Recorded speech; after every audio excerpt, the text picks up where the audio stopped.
L'actualité durant ces dernières 24 heures au cœur de nos pays de Savoie, comme chaque soir, du lundi au vendredi. On fait un tour d'horizon de l'actualité avec nos confrères de la presse écrite. On commence par le Messager pour l'édition du Faucigny en Haute-Savoie, une maison des femmes au Châle pour protéger les femmes victimes de violences. Et début septembre, la Haute-Savoie s'est donc dotée de sa toute première maison des femmes au centre hospitalier Alpes-Léman à Contamine-sur-Arve, avec une approche médicale pluridisciplinaire comme pour accompagner sur le long terme. Voilà donc une bonne idée justement donc du côté du Châle, donc Alpes-Léman, du côté de la Haute-Savoie.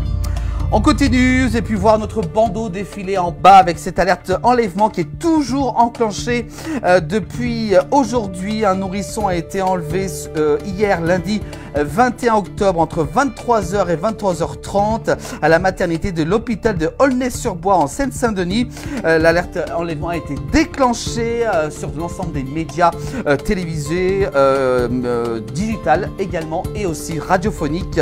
Le bébé enlevé par ses parents à Aulnay-sur-Bois pourrait donc se trouver en Belgique selon les dernières informations du Messager du Faucigny. Donc un bandeau est en train de se dérouler durant cette émission pour donc vous alerter et également si vous êtes peut-être pu voir justement ces deux personnes recherchées.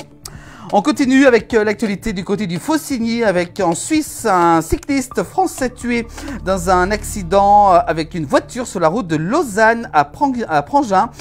Il avait 18 ans et est décédé. Ça s'est déroulé dimanche 20 octobre après avoir été heurté par une voiture sur la route donc du côté de Lausanne dans le canton de Vaud en Suisse.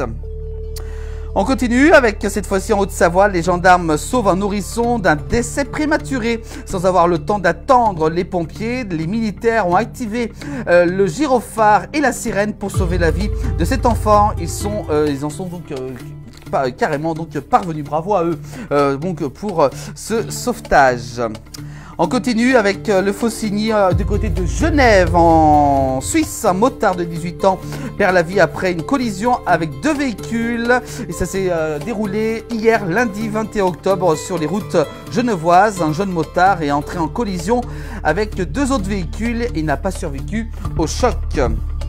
On continue l'actualité, cette fois-ci du côté de Bonneville, en Haute-Savoie. Deux blessés dans un carambolage sur l'autoroute A40. Ça s'est déroulé hier, lundi 21 octobre. Plusieurs véhicules sont entrés en collision sur l'A40 au niveau de Bonneville. Deux blessés, dont un grave, sont à déplorer. On continue avec le Messager du Faucigny, toujours en Haute-Savoie. Un manque de logement à prévoir après la fin du dispositif Pinel. Et oui, après le 31 décembre 2024, date de la fin du dispositif Pinel, les investisseurs immobiliers ne pourront plus prétendre à la défiscalisation donc de leur construction. L'actualité toujours avec cette fois-ci le Faucigny, le Messager dans la vallée de l'Arve. Cette fois-ci avec la vitesse sera réduite sur la 40 à partir du 1er novembre 2024 prochain, conformément aux dispositions du plan de protection de l'atmosphère 2 en vigueur dans la vallée de l'Arve. La vitesse sera réduite de 20 km/h donc dès le 1er novembre sur plusieurs axes de circulation du secteur, dont surtout la 40 qui est vraiment très prisée. L'actualité toujours avec cette fois-ci du côté de Thonon-les-Bains. Le futur du Montjoux Festival se dessine avec un nouvel organisateur. C'est le Messager du Chablais qui nous dit avec l'Oréast, la société alsacienne Porte 15 dévoile les contours du futur événement musical de l'été pour l'année 2025 du côté de Thonon-les-Bains en Haute-Savoie. L'actualité toujours avec du côté du Genevois avec le Messager, avec Cansal, 650 000 € de travaux pour rénover la route des Chevriers. C'est vendredi 18 octobre dernier. L'inauguration des travaux de la route des Chevriers à Cansal est venue mettre un point final à 4 ans de travaux.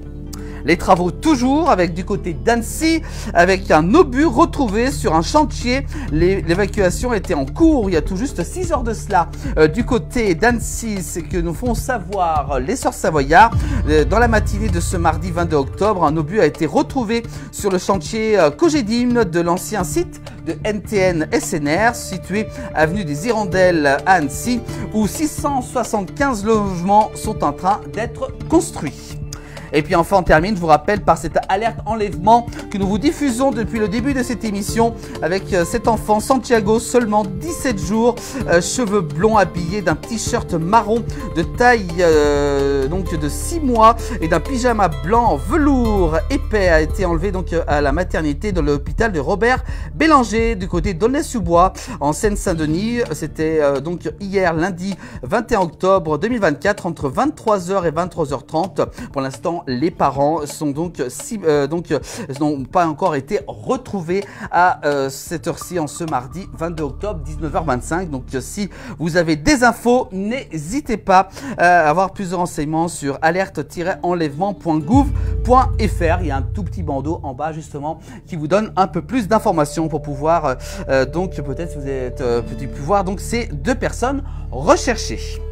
Voilà pour l'actualité dans nos pays de Savoie. N'oubliez pas bien sûr, c'est tous les jours du lundi au vendredi pendant le 19h et également à retrouver en replay sur l'ensemble de nos plateformes.